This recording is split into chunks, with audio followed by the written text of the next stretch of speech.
Broadcasting from the world headquarters of the National Floor Safety Institute is America's slip and fall guy, Russ Kenzior. This is Russ Kenzior, the slip and fall guy. Thanks for listening to my podcast. Oftentimes I'm asked a question about training, information. How do people know what to do? When they encounter a wet floor, a slippery condition, what do you expect business owners to do? How do business owners train their employees? What's the standard of care, the term that attorneys like to use, as far as what property owners are supposed to do to keep their environment safe, to protect both their employees and their invited guests? Joining me today is someone that could hopefully help answer all those questions. Brian Kubiak with J.J. Keller. Welcome. Thank you, Russ. Brian's company, J.J. Keller, is probably the leader, stop me if I'm wrong, nationally in the United States here, probably North America, on occupational health and safety training. Is that correct? Yeah, we would say that. We've been in the training business for a very long time. The company's been around for a little over 60 years, and we really pride ourselves on producing quality training products for general industry, transportation, and other areas related to safety. Well, how'd you get in the business, Brian? Tell us about yourself.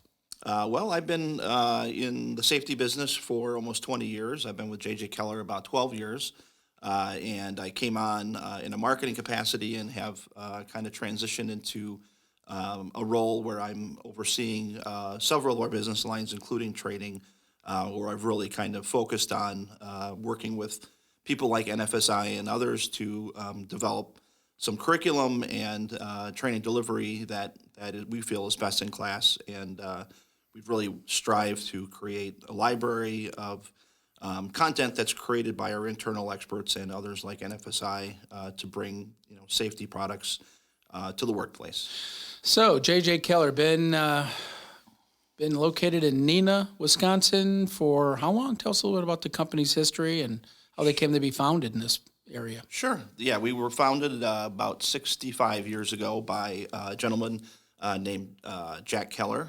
He had worked for Kimberly-Clark Corporation in the transportation part of their business and realized that there was a lot of government regulation and safety-related issues that a lot of folks could use help with. So he founded the company as a one-man consultancy, started writing guides and manuals, and then quickly turned into training.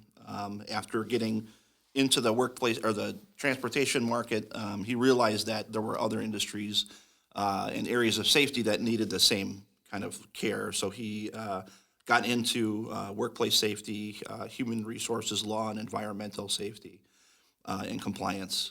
So since then, we've expanded into consulting, guides and manuals, online services, and training is a flagship product line of ours. So over the years, we've developed a whole suite of products and services related to safety and compliance, and have adopted the moniker of difference makers because we feel like we really do create products, services, and consulting that help keep workers more safe. Who are your customers? Who are the people you serve?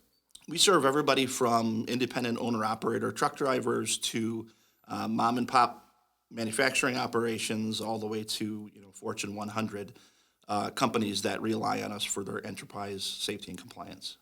And safety is, of course, a very broad area. I know you have some specialization in some aspects of safety training than others. Tell us a little bit about where most of your safety training has historically been focused. Yeah, we started out with historically. In general compliance, so helping people understand and interpret and implement safety regulations promulgated by OSHA and the Department of Labor, and more recently have really got into more niche content development as the industry has shifted from pure focus on compliance to what we feel today is really the main focus of consumers using training, and that is really around training efficacy. So we're trying to create content that goes beyond compliance and really gets into things that make a difference in truly keeping people safe. Slips, trips, and falls, that's a biggie. That's one that you probably haven't done a lot in, stop me if I'm wrong, but are planning on doing more in, specifically with the NFSI is a partner and board member of the National Floor Safety Institute. So in your world, in your view of training and working with companies large and small for decades, Brian, what's kind of driving this problem of falls? If you look at OSHA's top 10, risks in the workplace, slip, trips, and falls, obviously right up there as some of the highest injury rates in the industry. We continually hear from our customers that they struggle with this issue. We deal with a good number of insurance companies who clearly have loss and issues related to this topic. And really, when we looked at kind of some of the things, the rulemakings that were out there, we decided that it was time to come out with some best practices and training based on standards that the NFSI has that really goes more into same level slip, trips, and fall hazards, because it is such a dangerous hazard, and it really it impacts just about every person everywhere. So we really feel like we could make a difference and create content in conjunction with National Floor Safety Institute to address that. So what are you planning? I mean, what's going to be coming in the months or years ahead from J.J. Keller? How are you going to be providing training materials to your customers? So we'll be coming out with a series of products, including online training, handbooks, posters, really as an initial step forward to get customers introduced to some new standards that are not new, but standards that really haven't been effectively put out there in terms of training. From there, we're really working with the National Floor Safety Institute to come up with a comprehensive curriculum around floor safety that will include other industry groups that will help to create a competency level that people can have as supervisors as they're trying to keep their people safe. So you'll see more online training and classroom training curriculum being developed and introduced to the industry in the next coming year. So obviously it's quite a project to tackle, and you have a very diverse customer base, but the problem is pretty much the same everywhere, right? I mean, how and why people slip and fall in one industry is probably not that different than in another industry. For example, if somebody in a restaurant versus a grocery store or a hospital, there's certain common denominators that lead to all these types of events, and your training programs or modules are going to address the issue kind of industry segment by industry segment. So if you're talking about slips and falls in an industrial warehouse, obviously somebody that's in a retail environment or maybe a restaurant, that wouldn't really be germane to them. So you're going to be breaking these out? That's correct. So we'll be starting with kind of a core curriculum about around the core topics that everyone really needs to know, but then really getting into industry by industry. So if you're in the food service industry, obviously you're going to have conditions that are very different than a manufacturing floor. So we're working with NFSI, their board of directors, and other affiliates to really get out there and have listening sessions and understand the unique needs of those work environments and develop curriculum specific to each one, because we really feel like that is the next step. In terms of efficacy, you really have to talk to what are the true hazards in that workplace so that we can solve for that and engineer out those risks that are very specific to each industry.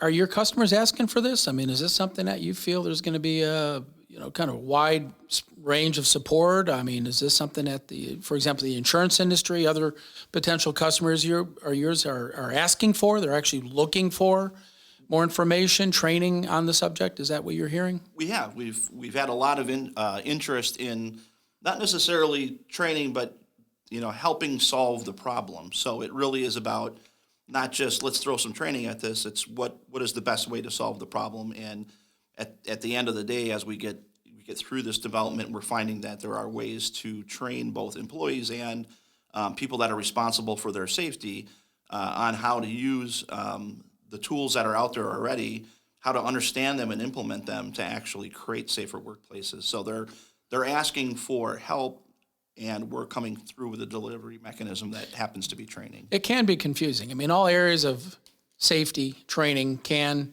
and oftentimes be either complex, confusing, or sadly, but to be honest with you, very boring. I mean, a lot of people, when they hear safety training, tend to, feel like, well, gee, I have to go to a certain class. My boss is making me do this. It's going to be a boring presentation. And, delivering a really good, concise, educational, informative training course isn't that simple. And I'm saying that because I've attended many of them. And in my experience, your company's actually produced some of the best, just based on your design elements and understanding really how people learn. And in the area of slip and fall, sadly, a lot of people just think, well, watch where you're walking. It's not that easy, is it? I mean, there's a little bit more you need to know if you want to prevent slips and falls in industry, and that seems to be the approach you're taking.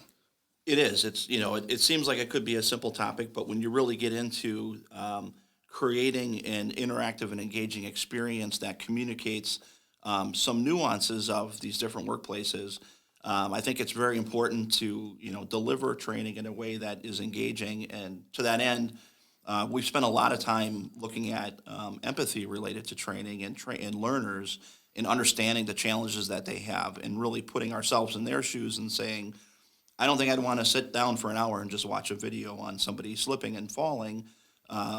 Really trying to create interactive, engaging experiences that include things like VR, online interactivity, video, and shorter learning experiences that can be strung together to, over time, create proficiency and understanding of how to be safe. Yeah, it's funny you should say that.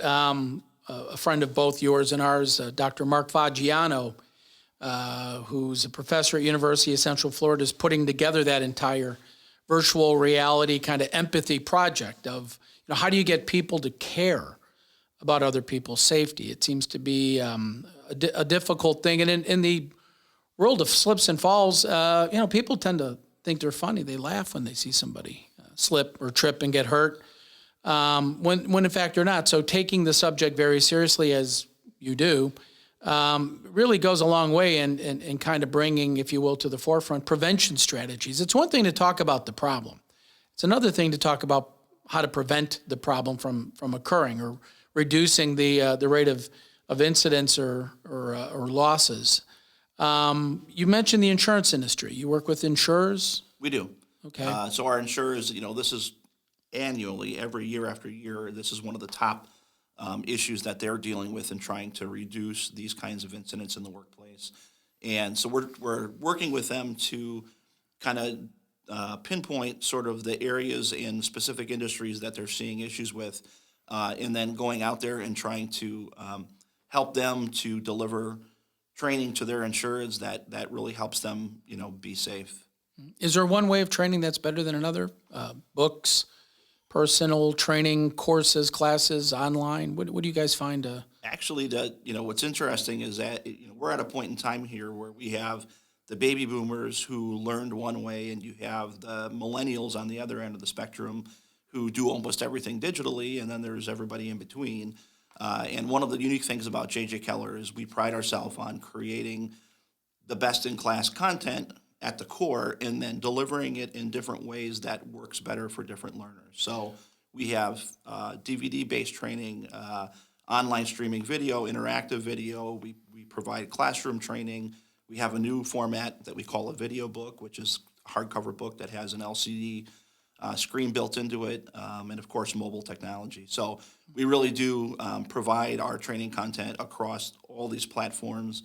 That's consistent, but it's delivered in a variety of ways so that if you learn better visually, for example, you can have an option for that versus maybe you need to sit down in a classroom and have someone explain personally to you this topic. So we try to cover the gamut across all the different learning categories. So how do people get a hold of you? How do they learn more? J.J. Keller can be best located at jjkellertraining.com. We are, of course, affiliated with the National Floor Safety Institute, and you can get information there as well. Or you can find some of our physical products at jjkeller.com. We have been speaking with Brian Kubiak from J.J. Keller. Thanks for coming out today and talking to us about not only the problem, but the potential solutions related to slips, trips, and falls. And so we appreciate you coming all the way down from Neenah, Wisconsin today to be in the podcast booth. So With that, this is America's Slip and Fall Guy, Russ Kenzior, thanking you for listening to the podcast. And remember, falls aren't funny. Don't make your next step your last step. Until next time, take care.